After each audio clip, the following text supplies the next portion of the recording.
नमस्कार साथियों, सिर्फ नॉलेज चैनल में आपका बहुत बहुत स्वागत है। साथियों, आयुष मंत्रालय जो कि भारत सरकार का जो आयुर्वेदिक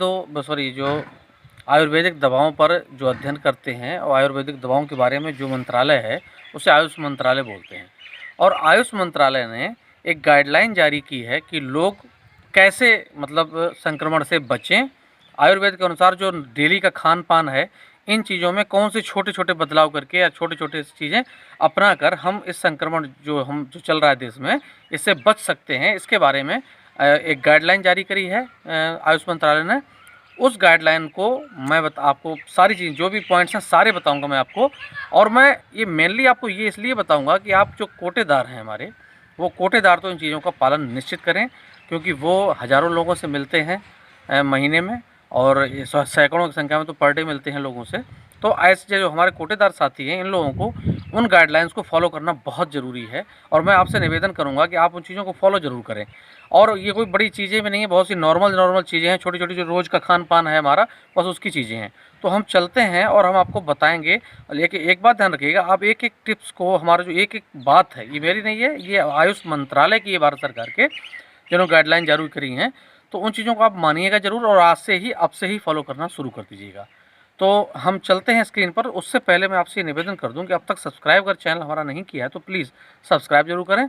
और ये जो गाइडलाइंस हैं, इनके बारे में जो जानकारी आप देखें, तो इस वीडियो को आप शेयर ज़रूर कीजिएगा, क्योंकि ये बहुत ज़रूरी है। ये हमारे घरेलू चीज़ें हैं जिनको हम थोड़ा सा कुछ भी हम ज़्यादा उसमें नहीं करेंगे और सब मेंटेन हो जाएगा। चलिए चलते हैं स्क्रीन पर।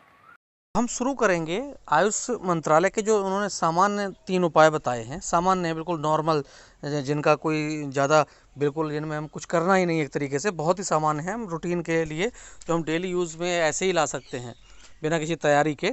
तो वो सामान्य उपाय 3 कौन से हैं, पहले तो हम इन पे चलते हैं। आपको पहला है कि बार बार गर्म पानी पिए। मतलब ये चीज़ बहुत ज़रूरी है। जब इस समय आप देख रहे हो कि सबसे ज़्यादा जुकाम खांसी का जो दिक्कत है, और शुरुआत भी यहीं से होती है, तो हम ये चीज़ को मेंटेन करें कि हम गर्म पानी की थोड़ी आदत डाल लें जब तक ये दिक्कत है।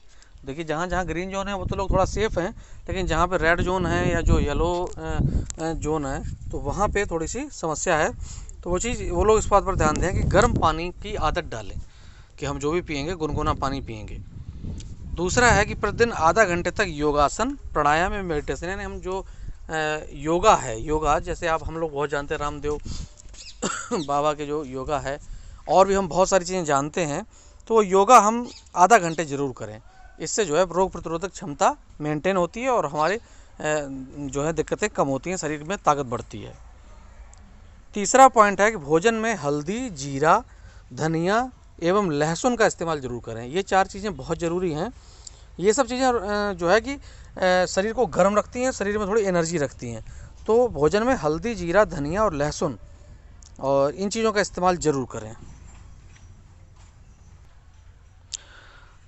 आगे चलते हैं। रोग प्रतिरोधक क्षमता बढ़ाने के उपाय, जैसे इम्यूनिटी जो आप हम लोग ज़्यादा सुनते हैं, यानी रोग प्रतिरोधक क्षमता। हमारे शरीर में एक रोग प्रतिरोधक क्षमता के जो बैक्टीरिया होते हैं, वो शरीर में दूसरे वायरस से लड़ने को, उनसे पहले लड़ाई होती है और उनको वो हरा देते हैं। अगर वो कमज़ोर हैं तो जो हम पर बीमारी का अटैक हमारे ऊपर हो जाता है। तो जो रोग प्रतिरोधक क्षमता है शरीर की, उसको बढ़ाने के क्या चीज़ें हैं, इन्होंने 3 पॉइंट यहाँ पे दिए हैं हमारे आयुष मंत्रालय ने। वो पॉइंट्स भी मैं आपको बताऊंगा, इनको ज़रूर आप ध्यान दें इन चीज़ों पर। पहला है कि रोज़ सुबह 10 ग्राम च्यवनप्राश लें। मधुमेह के अगर रोगी हैं तो आप शुगर फ्री च्यवनप्राश ले सकते हैं। मतलब च्यवनप्राश तो हम सब लोग जानते हैं, बहुत सी सभी कंपनियों में लोग अच्छे च्यवनप्राश आते हैं। तो ये 10 ग्राम च्यवनप्राश, ये जो है हमारी इम्यूनिटी को बहुत मेंटेन करता है। ये चीज़ें ये हमको ज़रूर लेना चाहिए सुबह। और ख़ास तौर से जो हमारे बुजुर्ग हैं घर में, उनके लिए तो ये बहुत ही ज़रूरी है। इस बात पे आप ध्यान दें सभी लोग। तो 10 ग्राम च्यवनप्राश हमें सुबह ज़रूर लें। ख़ास तौर से जो बुज़ुर्ग हैं या जो थोड़े से जिन्हें वीकनेस है, वो ज़रूर वैसे सब लोग लें तो भी अच्छा है, और बुज़ुर्गों के लिए मैं ज़्यादा इसके लिए बोलूँगा। तो दूसरा है कि देसी काढ़ा बनाकर पिएं, जिसमें जो काढ़ा जो हम लोग यूज़ करते हैं, चाय एक तरीके जो आजकल वो आती है ग्रीन टी, लेकिन ग्रीन टी अलग चीज़ है, हम ये देसी काढ़े की बात कर रहे हैं। इसमें तुलसी, दालचीनी, काली मिर्च, शहद, मुनक्का, नींबू का रस। शहद तो मुझे नहीं पता था, हाँ, मुनक्का, नींबू का रस, इन सब चीज़ों को मिलाकर एक काढ़ा बनाएं। ये काढ़ा हमारी इम्यूनिटी को बहुत मजबूत करता है, हमारी रोग प्रतिरोधक क्षमता को बढ़ाता है। तीसरा है सुबह शाम, देखिए तीसरा ये है कि गोल्डन मिल्क, मतलब दूध में, एक गिलास दूध में 1 चम्मच या उससे कुछ कम हल्दी मिलाकर ये अगर पिएं तो हमारे शरीर के लिए बहुत लाभदायक होता है। इससे हमारा इम्यून सिस्टम बहुत मजबूत होता है। तो देखिए अब ये जो मैं कुछ चीज़ें, 2-3 चीज़ें मैं अलग से बता रहा हूँ, उसी में से हैं, जो एडवाइजरी है उसी में से ये 2-3 पॉइंट हैं। इसमें कहते हैं सुबह शाम दोनों, जो हमारा नाक है, दोनों नथुने हैं जो, इन दोनों में थोड़ा थोड़ा तेल डालना चाहिए, 1-2 बूंद, ये बताते हैं आयुर्वेद में। इससे लाभ होता है। क्या लाभ होता है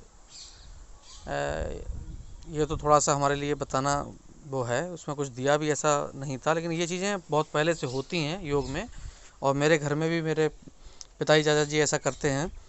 ये लाभदायक बताया गया है इम्यून सिस्टम के लिए, ये बहुत ज़रूरी है। तो इसमें आप गरी का तेल डाल सकते हो, कुछ लोग तो सरसों का भी डालते हैं, लेकिन आप गरी का तेल डाल सकते हो जो कि ज़्यादा अच्छा रहेगा। नेक्स्ट में चलते हैं। पुदीना एवं अजवाइन को उबालकर उसकी भाप को, जैसे अगर आप जुकाम वगैरह से पीड़ित हैं तो पुदीना और अजवाइन इनको मिलाकर उसे उबाल कर उसकी भाप दिन में 2-3 बार अगर लें तो इससे हमको बहुत ज़्यादा लाभ होता है। यदि खांसी हो तो लौंग के पाउडर को नेचुरल शहद में मिलाकर, मतलब जैसे अगर खांसी, नॉर्मल खांसी से हो जाती है घर में हमारे, तो वो खांसी के लिए टेंशन न लें। अगर हम बाज़ार नहीं जाना चाहते हैं तो हम क्या करें कि जो उसका लौंग होती है, जो लवंग जिसे बोलते हैं हिंदी में, लौंग को पाउडर को उसे पीस के उसको शहद में मिला लीजिए, और शहद में मिलाकर 2-3 बार इसको चाट लेते हैं तो इससे गले में जो भी खांसी है वो ठीक हो जाती है, तुरंत ठीक होती है, बहुत जल्दी असर दिखाती है।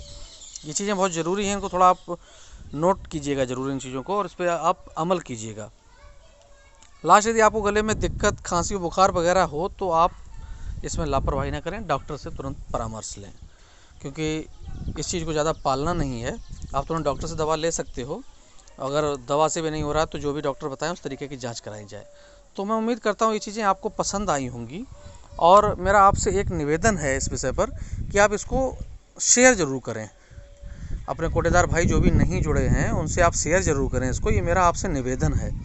और इन चीज़ों को फॉलो करें। वीडियो बना देना, उसे छोड़ देना, ये बहुत एक सरल चीज़ है, लेकिन मैं कहूँगा कम से कम जो कोटेदार हैं, जो रोज़ सैकड़ों लोगों से मिलते हैं और सैकड़ों लोगों की मदद कर रहे हैं, आज की डेट में कोटेदार का बहुत बड़ा योगदान है। और मैं खुद चाहता हूं कि सरकार कोटेदार को भी 50 लाख का बीमा कवर दे, क्योंकि जो दिन रात, अभी तो कुछ भी ख़त्म नहीं हुआ, सब कुछ वैसे ही चल रहा है, बढ़ रहा है लगातार संक्रमण, तो अभी बहुत लंबी लड़ाई है।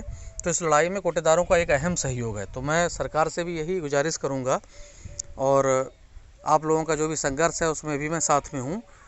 तो मैं उम्मीद करता हूं कि आपको हमारा वीडियो पसंद आया होगा। अगर पसंद आया है तो आपके लाइक की मैं बेसब्री से प्रतीक्षा करूंगा, और मैं इस बार चाहता हूं कि मेरे शेयर्स भी आप इस वीडियो को करें, और शेयर पर भी मेरी नज़र रहेगी। तो इसके साथ ही मैं अनुपम दीक्षित, बहुत बहुत धन्यवाद।